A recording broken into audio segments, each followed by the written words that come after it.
আসসালামু আলাইকুম। স্বাধীন বাংলাদেশে স্বাধীনভাবে কথা বলতে পারতেছি, আজকে নিজের কাছে অনেক ভালো লাগতেছে। আগে মানুষের ভিতরে ভয় কাজ করতো, আজকে কিন্তু সেই ভয়টা নাই। আজকে সবাই কিন্তু সাহস করে কথা বলতে পারতেছে। একটা কথাই আছে না, পাপে ছাড়া না বাপেরে, কারণ পাপ এমন করাই করছে, পাপে থাবতা ধরে বইছে। অনেক নিরীহ মানুষগুলো দিয়ে জেল খাটাইছে, তাদেরকে রাজাকার বানাইছে। যারা সত্যের পথে চলতো, যারা দিনের পথে চলতো, যারা ইসলাম প্রচার করতো, জায়গা জায়গা গিয়ে ওয়াজ করতো, তাদের ওয়াজের প্যান্ডেল গুলা ভেঙে ফেলা হয়েছে। এমনকি তাদেরকে ওয়াজ করতে দেয় নাই, ওয়াজ করতে গেলে বাধা আসতো। সে আলেমগুলোকে যুগের পর যুগ জেল খাটাইছেন। আজকে একজনের কথা মনে পড়েই যায়, তিনি হলেন দেলোয়ার হোসেন সাঈদী। আজকে যদি তিনি বাঁচা থাকতেন, যদি দৃশ্যটা যদি দেখে যেতে পারতেন, ক্ষমতার দাপটে মানুষের সাথে অনেক খারাপ ব্যবহার করেছেন, অনেক অত্যাচার করছে, অনেক নির্যাতন করছে। পুলিশ দিয়ে সাধারণ জনগণের উপরে গুলি চালাইছে। আজকে সেই পুলিশকে বিপদে রাখা তিনি দেশ ছেড়ে পালাইছে। এখন পুলিশ ভয়ে চাকরিতে জয়েন দিতে আসে না, তাদের পরিবার তাদেরকে পাঠায় না। কারণ পুলিশ জনগণের এমন শত্রুই হয়েছে, কারণ পুলিশ যেখানে পাইতো জনগণ ওখানে পিটাইতো। কি কারণে পিটাইতো? এই পুলিশ মানুষের উপর অনেক অত্যাচার, অনেক নির্যাতন করছে। কার কারণে করছে? এই আওয়ামী লীগ সরকারের কারণে করছে, এই স্বৈরাচার সরকারের কারণে করছে।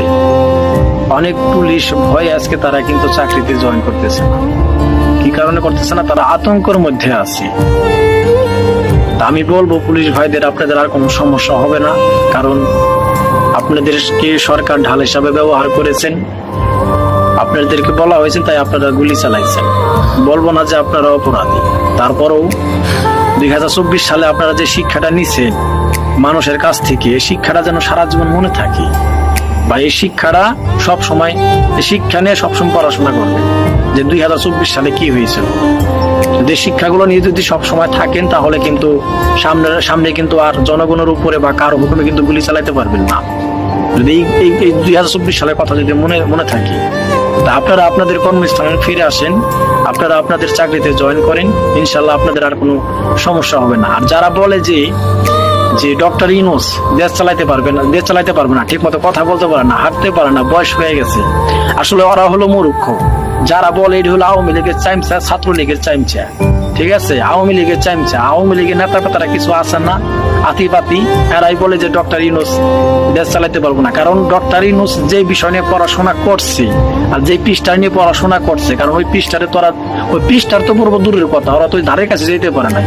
তাই ডক্টর ইউনূসের সম্পর্কে ওরা কি জানবে, কি বুঝবে? তাই এই হলো, এই জাতি হলো মূর্খ। কারণ এই মূর্খের কথা শুনে কিন্তু কেউ কোনোদিন কাম দিবেন না। আমরা আশাবাদী, আমরা 100% আশাবাদী ডক্টর ইউনূস উপদেষ্টা হিসাবে রাষ্ট্র পরিচালনা খুব সুন্দরভাবে করবেন, এমনকি সাধারণ জনগণ শান্তিতে থাকতে পারবেন।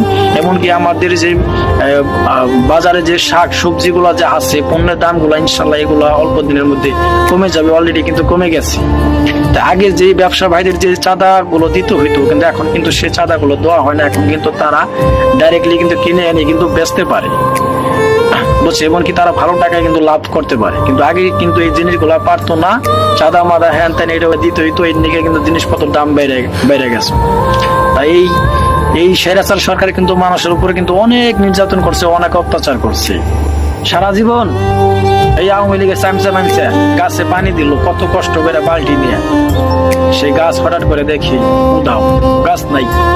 কিন্তু গাছের যেটি জ্বর আসলো সেটি রয়ে গেছিল, সেটি কিন্তু এখন পালাইবেন কিন্তু চেষ্টা করতেছে, কিন্তু পালাই যাইতে পারে নাই। কালকে দেখলাম এক দরবেশ বাবারে ধইরা বসে থাবা দিয়া, দেখলাম তার এই দুটি সব কাইটা ফেলাচ্ছে, ছাপ্পা একবার নমন মতো দেন পান।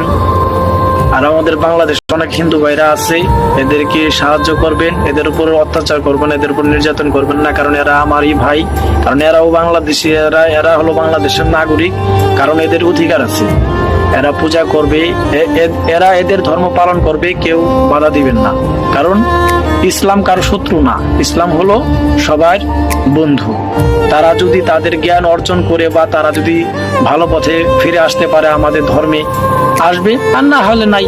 কারণ আল্লাহ কখন কাকে হেদায়েত দিবে, আপনারা আমি জোর করে তো তাদেরকে আনতে পারবো না। কারণ তারা বাপ দাদার তারা তারা দেখতেছে ছোট থেকে বাপ দাদারা এগুলো করে আসতেছে, এই জন্য কিন্তু তারা করতেছে। তাদের ধর্ম তাদের পালন করতে দেন, আমরা কারো ধর্মের উপর আঘাত করব না, এবং কি তাদের মনে কোনো কষ্ট দেব না হিন্দু ভাই। তাই সবাই ভালো থাকবেন। বাংলাদেশ ছাত্র ভাইদের জন্য দোয়া রইল, তারা যেন সামনের দিকে আরো এগিয়ে যেতে পারে। শুভকামনা রইল। আল্লাহ হাফিজ।